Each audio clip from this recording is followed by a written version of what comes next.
All right, what's going on? Welcome back to another episode of Look, Mum, I'm Hustling. It's actually been our week off, first week off of the year.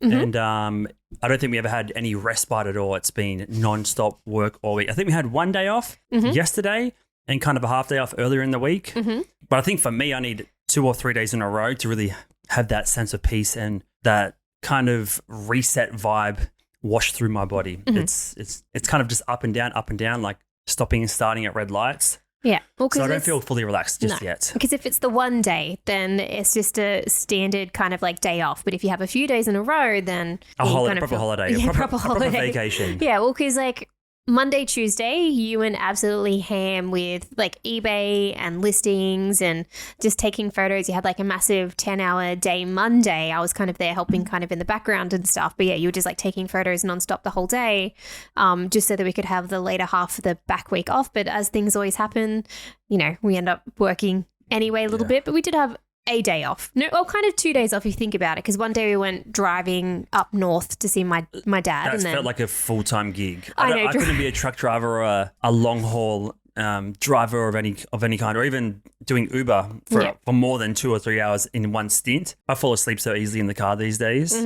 2 hours in is probably my cap where I need to swap out and have a little nap and then be good again. Just don't have it in me. Despite having coffee, despite doing the eye stretches, the slapping of the face, changing up the music or whatever it is. But yeah, I think it's just like that long distance. You just need a rest. You're just stop, drive, revive every 2 hours anyway. You're like, just drink some water. All the advice you give, and it's just typical kind of mum advice, you know. Someone's falling asleep at the wheel. Put some music on. Do you want to talk to me? Drink some water. All those things do work, but they last about 5 minutes. There's no staying power of those things. They don't really keep you alert for 45 minutes more. What does is veering into the wrong lane.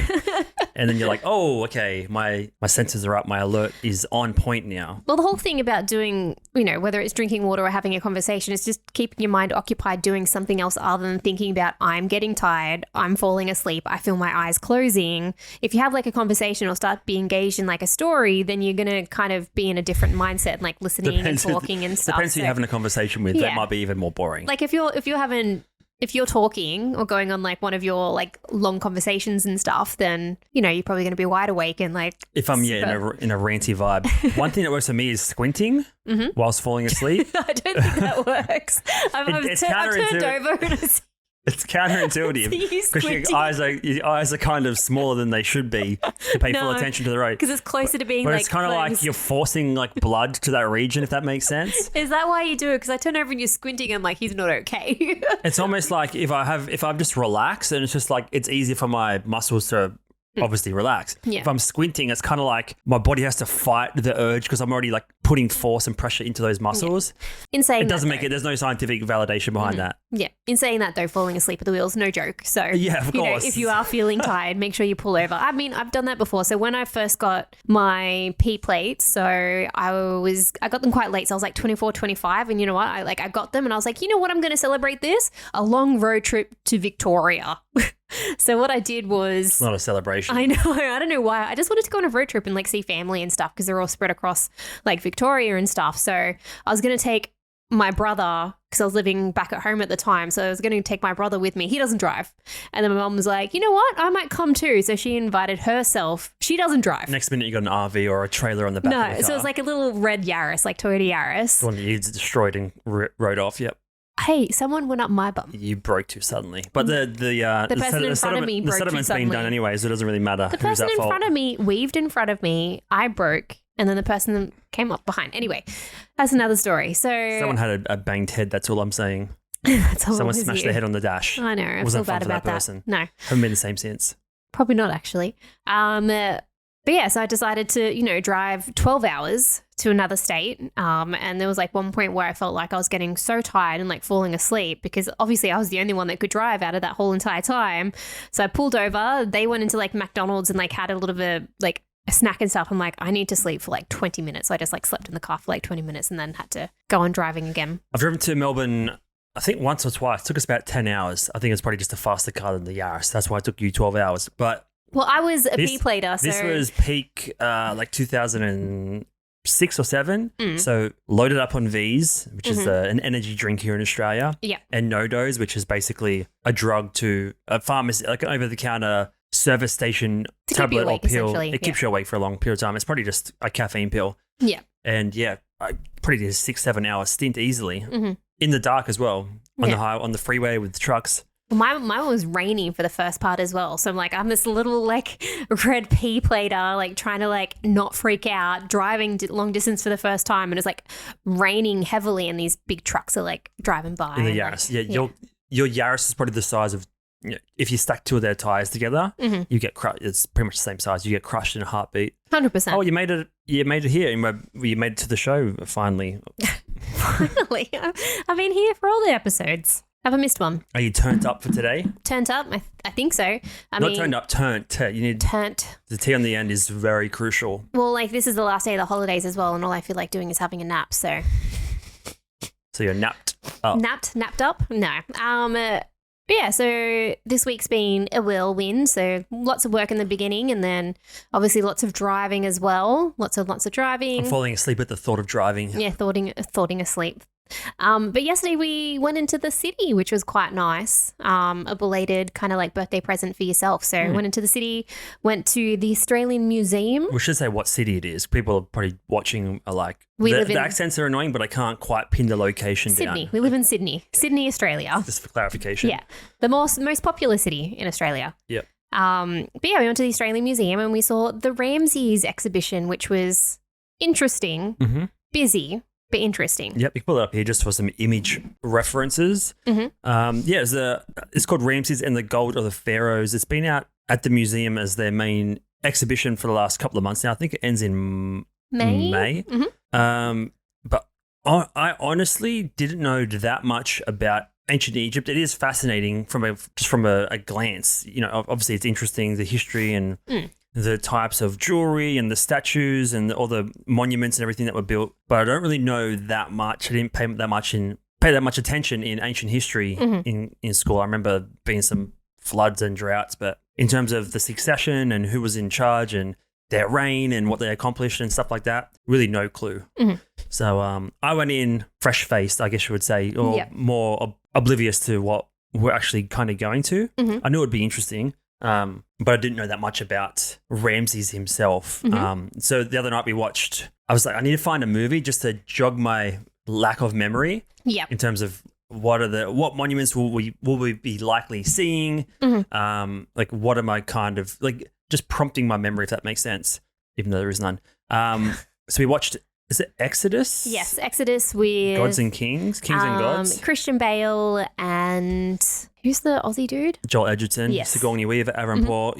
Incredible cast. So we watched this the other night, Exodus, Gods and Kings, which is, I guess, part of his story. He lived to he was 90. So this is obviously just when he just began his reign. Yeah, this one's actually more of a focus on the Christian Bale character anyway, but yes. Moses. Yes, Moses. The Moses. Yes, the Moses. You know how people name their kids Jesus or Jesus? Does anyone name their kids Moses? Yeah. I haven't seen many Moseses in the obituaries or. I think it's more Jewish than anything else. So okay. Yeah, but it's pronounced different as well. Moses is Moses. No, Moses is very like Western pronunciation. Moses. So. Okay. So this is a good movie as like a preliminary introductory piece of content to watch. Obviously, super old story. It's not completely accurate. I mean, it is from. You said the Old Testament, so it's, again, take some grain of salt with these things. Yeah. But if I hadn't watched that, I would have no idea what the fuck we were doing yesterday. No, that's true. You had kind of like a rough idea about who these people were and whoever the partner was and stuff. But like you can always get a whole bunch of on YouTube those kind of high school sort of documentary style about them. The so old you can CBS. Yeah, with like really bad kind of like special effects or like graphics of like a breakdown of like this is what the temple would look like. So you can always find a whole bunch of those to get a better idea.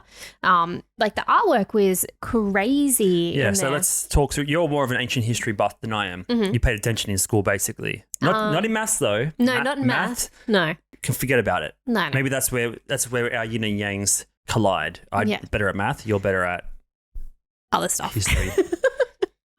But yes, when I finish a sentence, that's where you take over. I understand.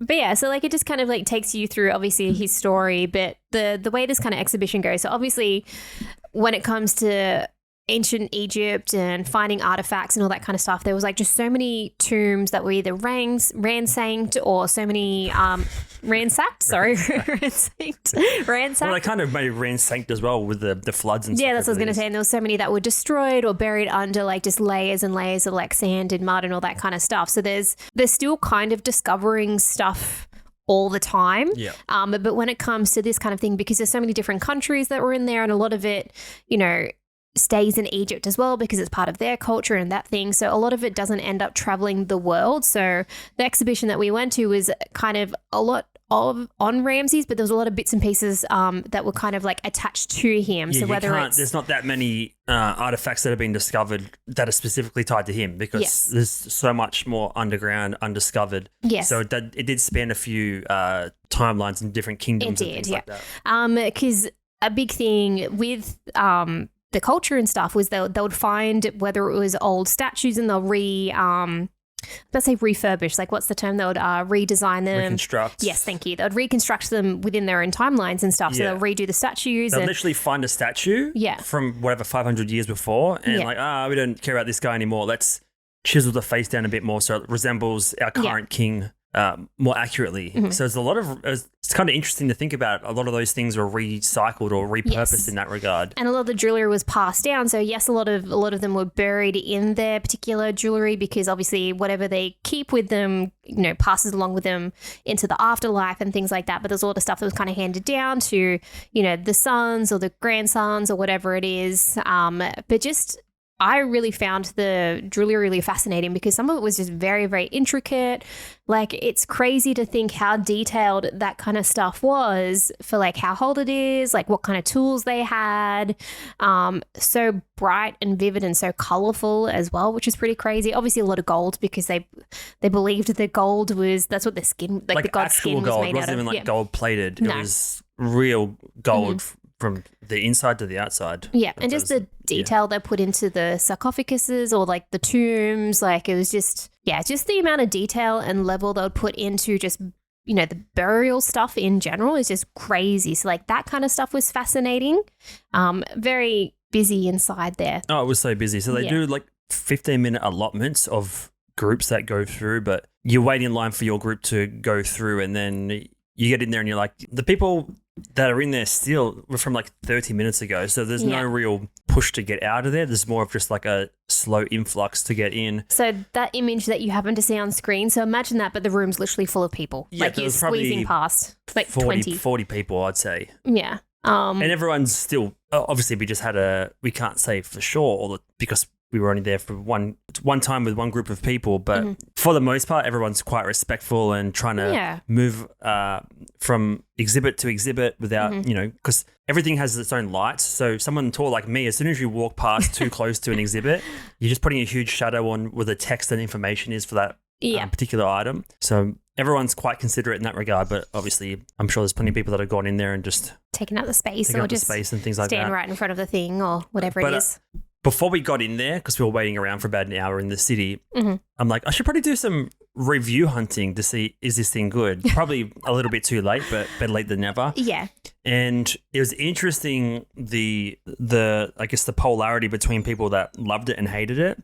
If you go onto like Google reviews, for the most part, people are just saying crowds are too long, kids in there. And this is reviews from the past 2 or 3 months during school holiday. So it's a bit different to now. Yeah. But the Google reviews are quite poor. Everyone's kind of whinging about whatever they don't like about it, mostly the crowds. Then you go onto Reddit and it's a completely different story. Everyone on Reddit is probably more of an ancient history buff. Yeah. It depends on the subreddit, of course.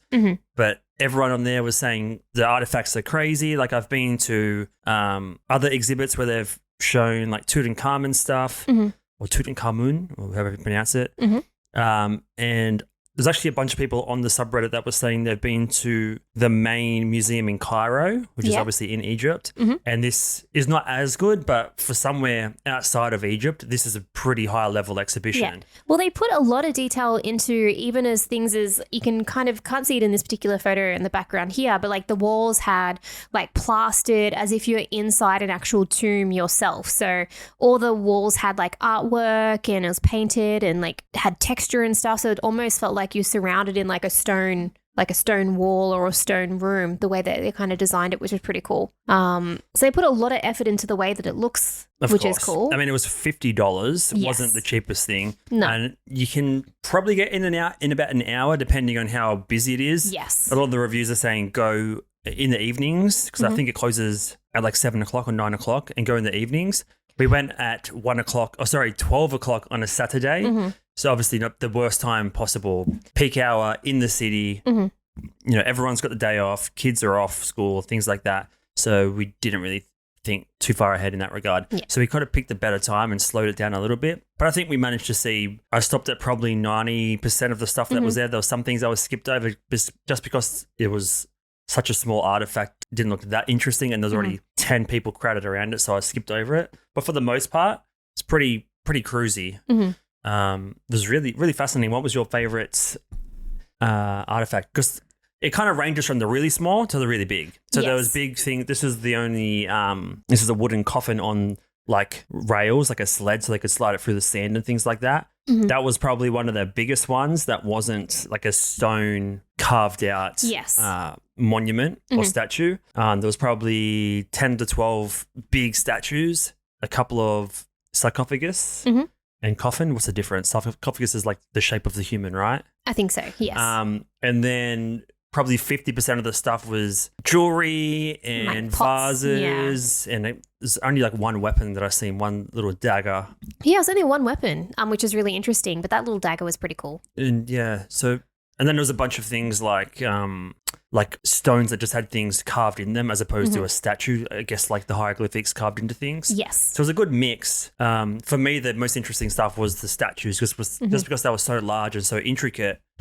And they must have just been so heavy. It would have cost so much money to import this into Sydney. Yeah. As well as the, having security and stuff on detail all day long, every day for 6 months, basically. What was your favorite thing? I would have to say, like, obviously the jewelry was kind of cool, but there was the sarcophagus, or like the big stone one that had like the details on the outside, but it also had a carved female god on the inside that was like covered in stars. I think it was this one. Maybe. No, that's the wooden one. So that was Ramses' wooden tomb.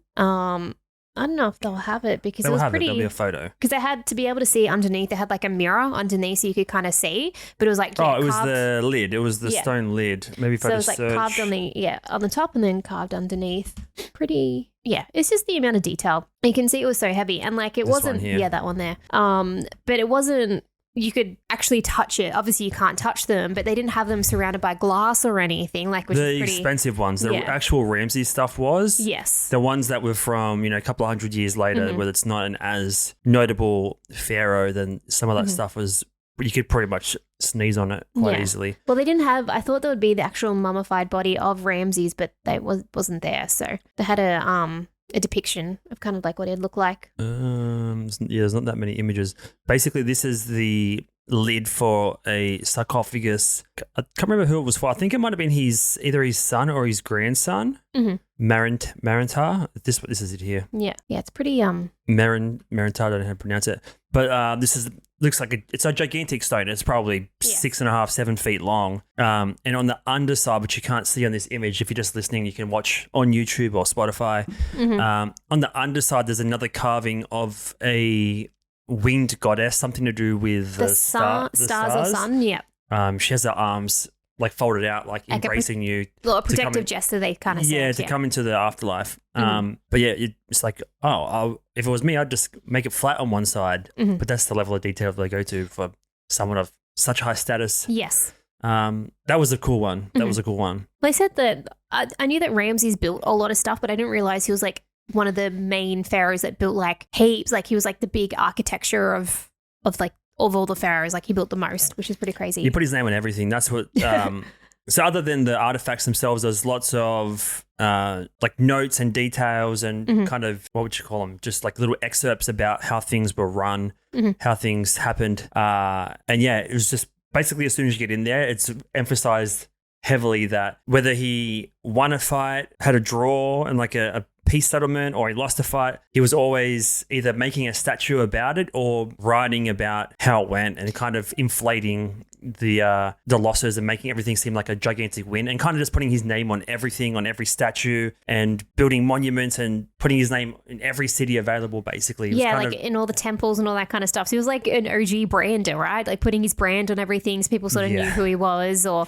they kind of like made a joke where he was a bit not vain, but like he loved the stories about himself kind of thing. He wanted to be the most talked about pharaoh ever. Which is that the reason? Obviously, he lived to he was like 90 and had some of the biggest battles. Like that first battle they talk about with the Hittites is one of the most notable, one of the earliest records of a war, or like a big military battle. And I think it's still to this day the one that has the most chariots involved. But yeah, like there's obviously he did grand things during his life and had an extraordinary life. But if he hadn't have planted his name on every bloody statue there was, would we remember him as much as we do? Or is it simply because his name was in 10,000 places and his story was plastered in 10,000 places across all these dozens of cities that we remember him? Or would he kind of be just at the same level as all the other pharaohs that we kind of know but don't admire or embellish to the point that you do with Ramses? Well, I think that's where I mean, I could be making stuff up, and that's what I do. But that's what we do here. We make stuff up. But like the history is written by the winners, right? Like that kind of like ties into ancient Egypt, because they're the ones that wrote down their battles, their wins, like, you know, they're the most successful pharaoh ever or things like that. But like he probably wouldn't have been as popular or as well known if he didn't, you know, put his winnings everywhere. He's prolific is the one word. But yeah, just a really good exhibit, worth $50. If you're in Sydney, go and check it out. I'm sure it'll travel around to a bunch of other cities. Here's some one of the decorative like necklaces, I guess. And then there's some that they just wore around their waist as well. Yeah. Pretty crazy. It is crazy. There's so much more to learn though, either from stuff that's already been published in books. In my case, I could go down the rabbit hole of watching a bunch of documentaries, reading a bunch of books, watching a bunch of YouTube videos and learning more and more and more about it. But that's the stuff that we know about. But my kind of point is there's still so much we don't know. Yes. You know, all I have to do is find one tablet that has a bunch of hieroglyphics on it that kind of rewrites an entire person's history that we didn't know up until now. No, 100%. So and it just depends on, I guess, if they discover any more tombs or things like that. Because again, like the desert is massive and they were known for building their burial sites not in the main cities and stuff to make sure people don't rob them, all that kind of stuff. They put them in these weird kind of like hideaway sort of places. So there could be lots out there. Obviously, they have like some sort of like written history of like the pharaohs and like who took over and sons and sort of like a rough family tree. But there would be all these burial sites missing from like time or just eroded away or just completely destroyed and stuff. So that's the most interesting part about all this stuff. For the most part, it's at least it's like 3,000 years old. I know. So if this is what they've found, it's not like there's like how many archaeologists are out there right now excavating sites? Oh, there'll be heaps. There'd be heaps, but not like 100,000 people. No, there'd be like thousands. Whatever, but let's just put a number on it. But what about, obviously there's limitations. I'm sure people that are trying to maintain Egypt's history and not have it overrun with archaeologists digging up sites willy-nilly and destroying the entire landscape. There has to be a cap on how much excavation can be done or where it can be done, just purely for like heritage reasons of maintaining the land. So imagine if it was just a free-for-all, everyone could go digging. There'd be so much stuff uncovered. Obviously, we don't want that to happen. No. A slow release of information kind of makes it more interesting in the long term. It does, yeah, because you have like this just discovering these kind of like cool new things all the time, right? Like I think we started watching the Alexander documentary and them just like finding like Alexander the Great, like little statues and all that kind of stuff. Like people are still discovering things all the time. And the more that like technology advances, whether it's, you know, underground like radars or like scanning devices or things like that, even the concept of drones being able to go out far into the desert and, be able to sort of scan these landmarks and the weird looking mountains and stuff. Be like, look, this kind of like from this paper or from this like hieroglyph, this kind of matches this particular land map or whatever. Yeah, it's just like the more time passes, I know the more that they're going to find out. Like you've got, who's the Graham Hancock? Yep. Yeah. And like he's a big person that's like kind of out of the archaeological, I can't even speak the archaeology like area because they're not a big fan of him, but he's still trying to like discover new things and trying to figure out like the timeline. There's inevitably going to be a reluctance to embrace any new information because it contradicts everything we've learned and taught in schools and textbooks that are written and stuff like that. But science can only improve, carbon dating, all these sort of things get better and better and easier and cheaper. Yeah. So, of course, the way we view the world in the past, the ancient times, or even beyond that, it's going to change over time. Yeah. Well, it's interesting, and I just love to watch documentaries about it. I know. The Alexander one was good, but so much more advanced. Like I think it was like 300 BC or AC. Mm-hmm. So it's a good 1,000 years after this. Oh yeah, of course. But like, I think a really interesting thing is like because these are all like 3,000 years old. So BC. Sorry. Yeah. Because these are all so old. The fact that they've lasted this long is really interesting. But again, it's just because they're being buried deep underground. Like the oxygen's been like cut off, so it's all in like these kind of what are those like rooms called when they suck all the oxygen out and like things can last longer? Like that's like a vacuum. Yeah, so it's almost they've got like all these like tombs and stuff. They're all vacuum sealed in a way. So like wood usually wouldn't last that long, and here you are. You've got 3,000, 4,000 year old like wood or whatever it is. Like it's pretty crazy. Yeah, and this is a good documentary to watch as well. It's kind of this was out like a week or two ago. Alexander, the Making of a God on Netflix, and it's in the same region. Like he goes to Egypt, becomes a pharaoh himself. Well, he's attached to Cleopatra, right? No, I don't think so. Was that a different documentary that we're watching?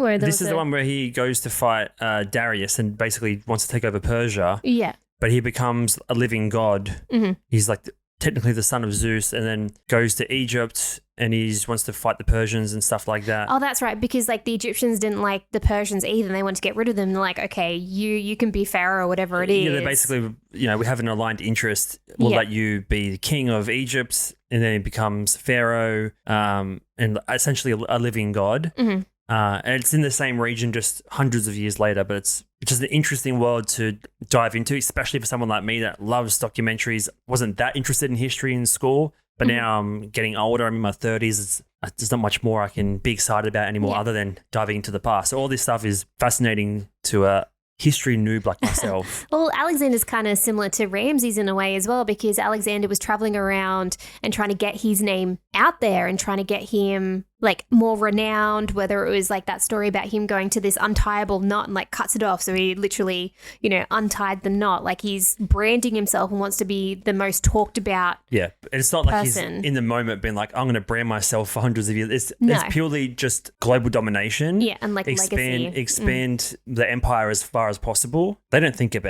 They couldn't possibly think about the future. They're just thinking about survival of today. They're wearing basically the roughest of clothes, probably eating the roughest of foods, just having sex with every woman there is, basically. That they were saying Ramses had over 100 children. He had like a couple of hundred mistresses. Yeah, they would have concubines. Yes. So, and what was interesting, we watched the VR thing after the fact. After doing the actual exhibition, the VR thing, I probably wouldn't pay for, to be honest. You're just guided through a temple by Nefertiti. Nefertiti? That's the name? Nefertari? Titty? Yeah. Titty? Or if you want titties, then watch the VR thing. But one of the interesting things from the exhibition that I learned, again, complete noob, learning as I go here, but just expressing the things that were interesting to me. He was basically one of the first pharaohs to really put his wife, Nefertiti, or his number one wife, he obviously had heaps of them, on a pedestal and made statues and stuff like the same size as him, basically seen her as an equal in a sense.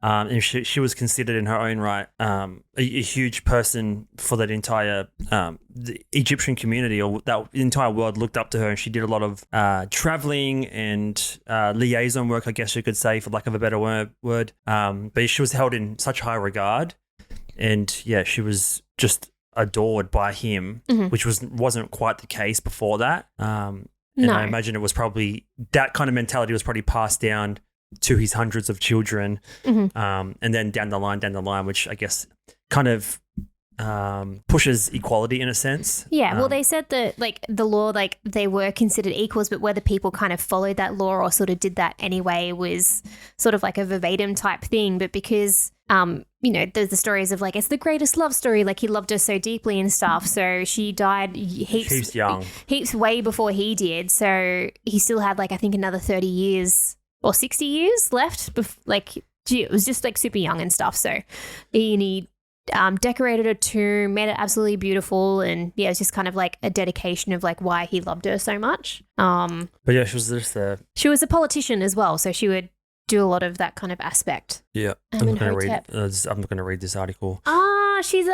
No wonder the name sounded for Akhenaten. And see, this is what I mean. You know all these names. I'm just like Akhenaten, Bakhenaten, Makadagan. Yeah, so scroll up a little. Amenhotep, Nefertiti's 6 daughters actually. So who was marriage to?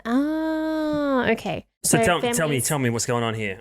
So Amenhotep. This is like Bold and the Beautiful, but ancient style. Yes. So Amenhotep is Akhenaten's father, who is Tutankhamun's father. So I need a bit of paper and a pen to draw this timeline. So families, Egyptians, home. So I think she was Tutankhamun's mother or Tutankhamun's grandmother. Who was? Grandmother? Yes. So was the wife of her second son, Amenhotep, after Akhenaten.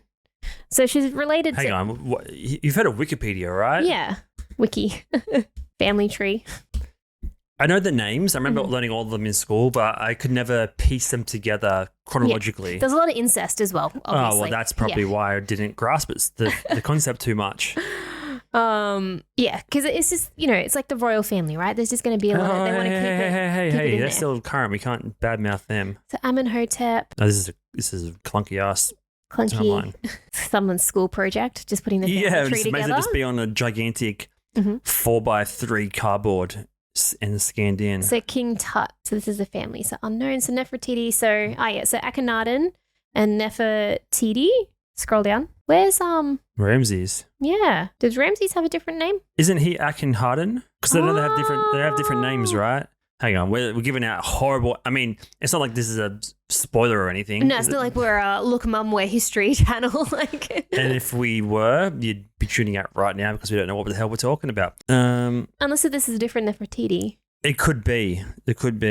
Spouse.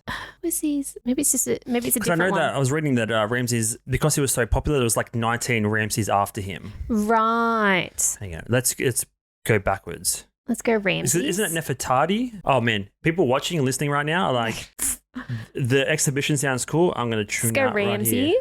The second. Is that Ramses the second? Mm-hmm. Okay. Let's start logically. So Nefertari. Okay, different oh my one. God, too many syllables. All right, different one. That's always like Nefertiti. I'm like, why does that name sound so familiar? Nefertari is the. Okay. I think that's what a lot of people get. No, a lot of people get confused because the names sound so familiar, but it's the Nefertiti's the most popular one because she's Toots. Toots. She's now Toots' we're just giving nicknames to people. She's good old Toots' mum, So that's what I'm saying. Like, it's interesting, but the timelines fucking, they mess with you so bad because I'm trying to work out what dynasties when and middle history and late, whatever it's called. It's just like, it's so much to take in. I enjoy the stories and the accomplishments and the rivalries and, the building of a culture and civilization, but there's just so many names. It's literally Bold and the Beautiful. Yeah. Well, like the whole reason why, and I think we've talked about this before, the whole reason why Tutankhamun was heaps popular was because his tomb was pretty much all together. Like there was nothing missing or anything. So he was popular not because of his like pharaoh status or whatever it is, but just because of the fact that his tomb was in really, really good condition. But like Tutankhamun, like he was obviously a child of like incest and stuff. So he was like, had a lot of like diseases and deformities and things. And I think he only ruled for like a handful of years. Right. Yeah. So do they have to come from royal lineage? I don't think they always did, obviously, but that was the... sometimes there's like a cousin or someone that creeps up because all the heirs have died. Yes. But in terms of like finding the wife, does the wife have to be of high status? Usually generally? Of high status, could be from like another like sort of like royal family from across the way or whatever it is. But a lot of the times they'll be marrying their cousin or their sister to keep the wealth within the family. Okay. Yeah. Whereas like you've got the Roman ones and they would sometimes appoint people to be emperor or whatever it is, it wasn't always blood related. But usually with the way that the Egyptians was, most of the time had to be blood related. Same as like the British royal family had to be kind of like blood So related. it says here, although Nefertari's family background is unknown, the discovery in her tomb on a knob inscribed with the cartouche. They said cartouche like 1,000 times on the things yesterday. What's the cartouche? Cartouche? I think it's just a tablet with writing. It's a scroll, yeah. So just text, email. Of Pharaoh A has led people to speculate she was related to him. The time between reign of I and Ramses means that Nefertari could possibly not have been the daughter, though. So there's no indication of any of that, which is kind of interesting. Yeah. And that's what I'm saying. All I needed to find is one cartouche from someone, from a different city or something like that shows her like her family tree or something like that. But in saying that, I don't think people would be like inscribing stones or leaving cartouches. Cartouche. Unless the family is quite wealthy and prominent, there's like the people at the lower end of society aren't. Oh, no. Keep like laying their story down in foundation. No, because like that comes like, that's like education, right? You need to learn how to be a scribe and all that kind of thing. So that takes obviously time and money and everything. So obviously the wealthier people would have stuff written about them. So all the poorer people were probably like slaves or work in the land. All right. So yeah, it's a fun day out. I learned a lot, but it actually opens up way more questions than answers for me. It does, yeah. Like it's just bizarre. And I think I don't know why, but I totally forgot about all the incest and stuff that happened. So the timelines just get all mushed I'm sure they together. probably tried to forget about it as well. Actually, no, they probably embraced it. Yeah, like it's probably like they probably didn't even realize it was like they'd have to after a time realize it's a bad thing because the kids would start to be deformed or like but they also long. I'm not saying it makes sense, but it kind of does in terms of I'm royal, you're royal. Let's just make a super ultra royal godlike baby. Nepo royal baby. It's kind of disgusting though. Yeah, it's just that royal life, We tried Five Guys for the first time as well, which was yum. Awesome segue. Ancient Egypt. We have burgers too. We actually had some burgers after it just because we got hungry thinking about incest for a couple of hours. Just got hungry for some red meat. You're disgusting. That was what I was thinking about. But yeah, the VR was $20 for about 6 minutes of basically a pony ride. Yeah, if you got astigmatism, I would suggest probably not doing it because I felt I had motion sickness towards the end of it. So even though it was short, I was kind of glad it did end when it did because I was feeling very nauseous. All right, in saying that, I was looking at the Apple Vision Pro this morning, $6,000. And if you can't handle that VR for 6 minutes, you can't handle Vision Pro. Probably not. I was actually looking at YouTube today, the home feed. How many influencers and... everyone's got videos now, but... just speaking about you and reading and stuff. What's that girl's name that does all the book videos? No idea. Reads books for a living, basically. There'll be many people that reads books for a living. Read Apple Vision Pro. Oh, reading on Apple Vision Pro? Yeah. Oh, 24 so you're like hours. reading ebooks? Yeah. Interesting. So we'll bring this up for a sec. Haley Pham. Ah, yes. Reading an Apple Vision Pro for 24 hours. Ah. Which could be it. Well, that's what I'm saying. You can't do this. Well, it's the movement that was like making me feel sick. So. So it wasn't the actual goggles themselves. I'm sure if there was like the goggles were like stationary, might be okay. The goggles were stationary. No, well, yeah, I mean, but the chair was like you're in an egg. I'm going to spend the next 24 hours reading in Apple Vision Pro. These first came out, my first thought was, what is reading going to be like in those? Because as you can see, I like reading a little bit. These were my first questions. Is it going to be easier to read because there's less distractions from the outside world? Number two, so is it bizarre. going to make reading even more immersive? Because the reason I love reading fiction is because it feels like I actually get transported to wherever I'm reading about. But this is going to be so up close and the only thing that you're looking at. So will reading like a Stephen King horror book become even more scary? Or will reading about dragons feel like I'm actually there even more than I already do? These are the questions that I have. Oh, okay, imagine like once they get to a point where they can incorporate like things coming out of the page, like sound effects or like creatures coming out of the page and stuff. That'd be creepy. I think next week we talk about Apple Vision Pro, watch a bunch of videos because we did the announcement and the news about things you could do with it. Yep. And this is actually literally the first content I've seen of any creators that are actually using it. I've seen a couple of thumbnails.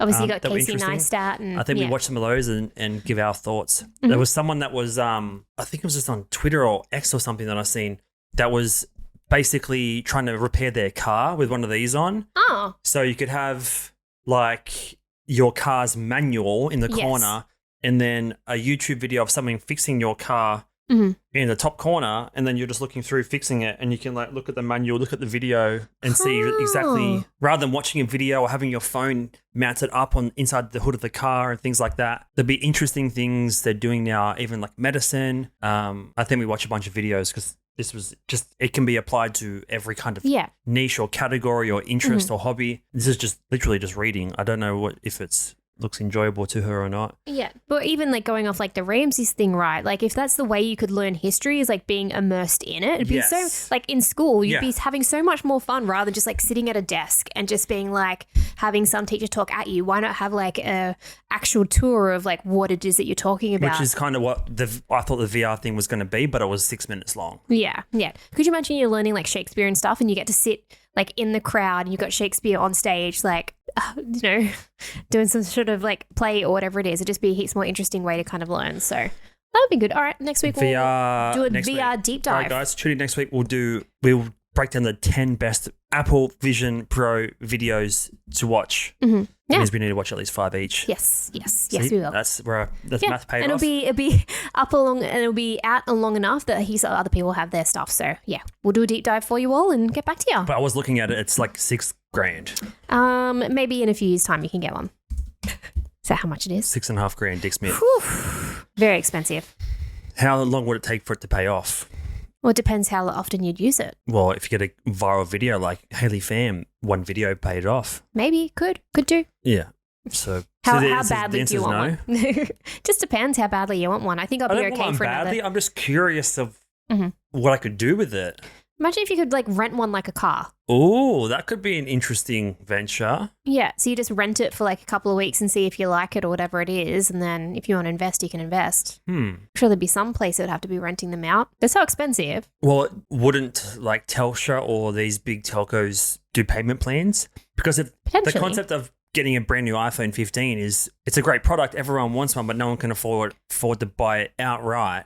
Let's make it affordable, lock them in for a couple of years. Maybe. Wouldn't it be more profitable to do it on a $6,500 item? Yeah. Because they do have payment plans to things that aren't linked to their network or with a SIM card necessarily. So why don't they just do it with this? Why not? I mean, imagine you just go to somewhere like Bunnings where you can, you know, rent your carpet steamer, but this time around you can go rent the VR goggles. What were we looking at the other day that was like $200 to rent? It's like 2 days ago. I don't know. What were we trying to rent? No, we weren't trying to rent it. We're looking at something. No idea. I think you were looking at something. I don't remember looking at something with you. We're looking at properties. No. No. Oh, the what's it called? The camper van. Ah, yes. I mean, that was $20,000. That was $200 a week for the Easy Trail campers. No, it's 60 grand. Oh yeah, it was $60,000 for $200 a week. Yes. Yeah. So I mean, I'm not going to do the math because it'd be wrong, but it'd be at least a couple of years. Yeah. A couple of years paying it off. But yeah, $200. You wouldn't pay $200 a week for it because it's only $6,000. But $50 a week times 12 months is what, $600? It's 10 years though. Interesting. All right, I'll get back to you with the accurate math next week. Yeah. Thanks for listening, guys. We'll see you next week. Have no idea what number it is, but we'll be back with Apple Vision Pro do's and don'ts. Do's and don'ts. Bye, everybody. See ya. See ya. Bye.